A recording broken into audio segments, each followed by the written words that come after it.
চলেছি ক্যালিফোর্নিয়া স্টেটের বিখ্যাত শহর সান ফ্রান্সিসকো থেকে প্রায় ৮০ কিলোমিটার দূরে অবস্থিত ন্যাপা ভ্যালিতে। আস্তে আস্তে তোমাদের দেখাবো ন্যাপা ভ্যালি কোথায়, কী জন্য বিখ্যাত। এখন চলো আমার সঙ্গে তোমরা যাত্রা শুরু করো। আমরা পৌঁছে গেলাম ন্যাপা ভ্যালিতে। ন্যাপা ভ্যালি হলো মার্কিন যুক্তরাষ্ট্রের এক বিখ্যাত আঙুর ক্ষেত ও ওয়াইন উৎপাদন অঞ্চল। স্বাগতম অপূর্ব ন্যাপা ভ্যালিতে। এখানে এসেছি আমরা, এটা ন্যাপা সিটি। ন্যাপা সিটিটা তোমাদেরকে একটু দেখিয়ে দিই। খুব ছোট্ট একটা শহর, একদম ছবির মতন সাজানো একটা শহর। এখানে আকাশচুম্বী অট্টালিকা নেই, ছোট্ট ছোট্ট বাড়ি। আর কি সুন্দর একটা বাতিস্তম্ভ দেখো, তাতে কত সুন্দর ফুল ফুটে আছে, মরশুমি ফুল।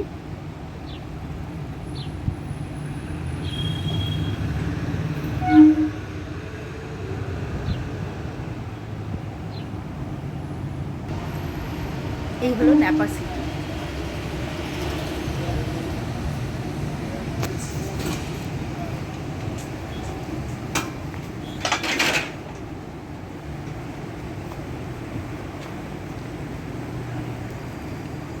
ছোট্ট শহরের দেওয়ালে কি সুন্দর ছবি আঁকা।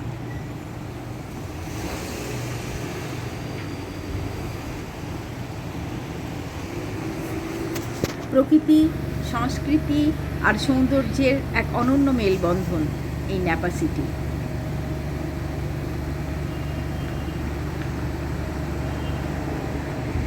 এই ন্যাপা সিটি থেকে আমরা যাব পাহাড়, আঙ্গুর ক্ষেত,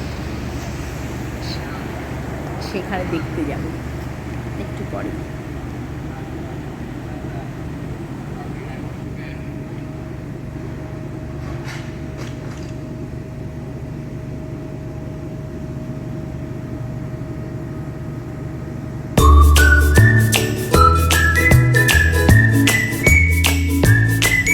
এবার শহর ছাড়িয়ে চলেছি আমরা স্টোরেজ খতম পাহাড়ি পথে, যেখানে দুপাশে রয়েছে আঙ্গুরের ক্ষেত। সুন্দর আঙ্গুরের ক্ষেত,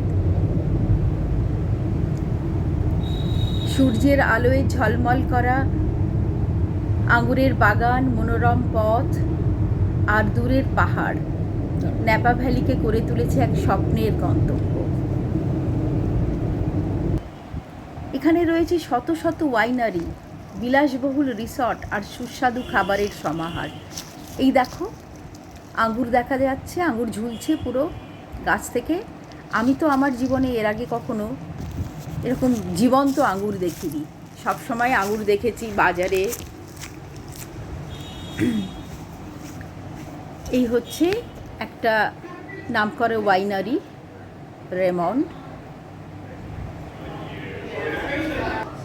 এখানে আমরা আজকে একটা টিকিট কেটে ঢুকতে হয়, একটা ট্যুর নিয়েছি।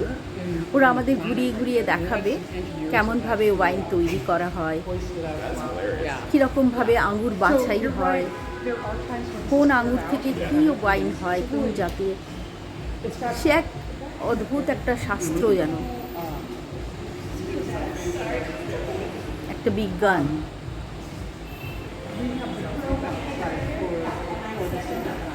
আমাদের ঘুরিয়ে ঘুরিয়ে সব দেখাচ্ছেন।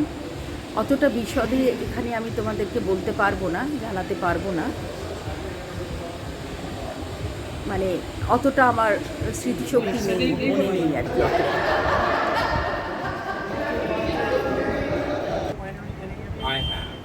ভদ্রমহিলা খুব সুন্দর করে বুঝিয়ে দিচ্ছিলেন। You need to go back. Well, he's just renovated it and brought it back to its original grandeur because it was almost falling down.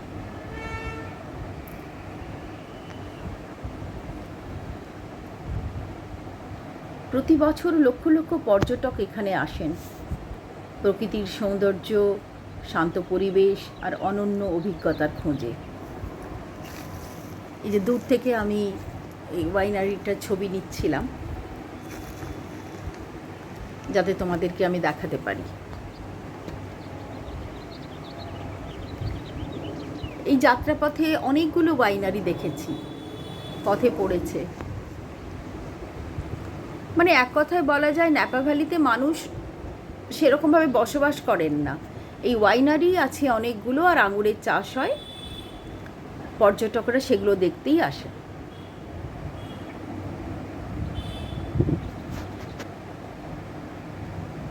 এটা আরেকটা ওয়াইনারি, পাশ দিয়ে যেতে যেতে তোমাদের জন্য আমি একটু ছবি তুলে নিলাম।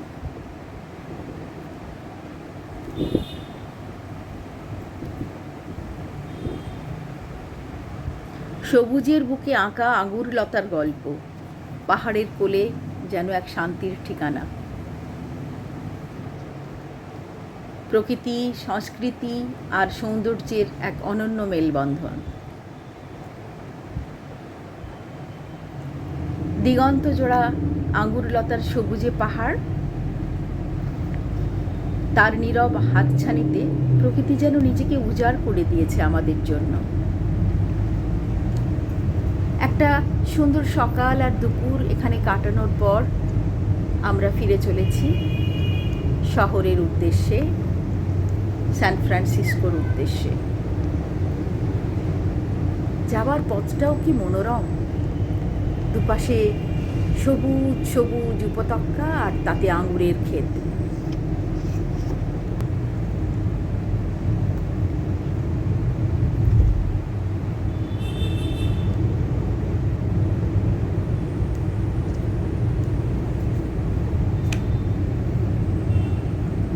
আমেরিকার সড়ক ব্যবস্থা সারা বিশ্বের মধ্যে সেরা।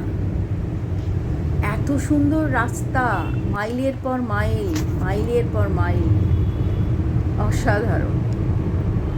সান ফ্রান্সিসকো শহরে ঢোকার মুখে দেখতে পাচ্ছি এই শহরের একটা মানে প্রকৃষ্ট নিদর্শন যাকে বলে, সেটাই হচ্ছে ওই গোল্ডেন গেট ব্রিজ।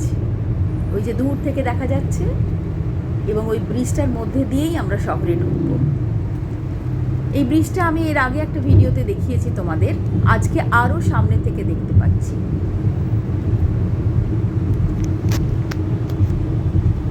এই যে সেই লাল রঙের বিখ্যাত যেন এই শহরের প্রতিমূর্তি, Golden Gate Bridge, San Francisco. আমার বলা আজকে এখানেই শেষ। তোমাদের সঙ্গে আবার একটা নতুন ভিডিওতে দেখা হবে আশা করি। যদি তোমাদের এই ভিডিওটা ভালো লাগে প্লিজ লাইক, কমেন্ট আর শেয়ার করতে যেন ভুলো না। আজ চলি, টাটা, ভালো থেকো সবাই।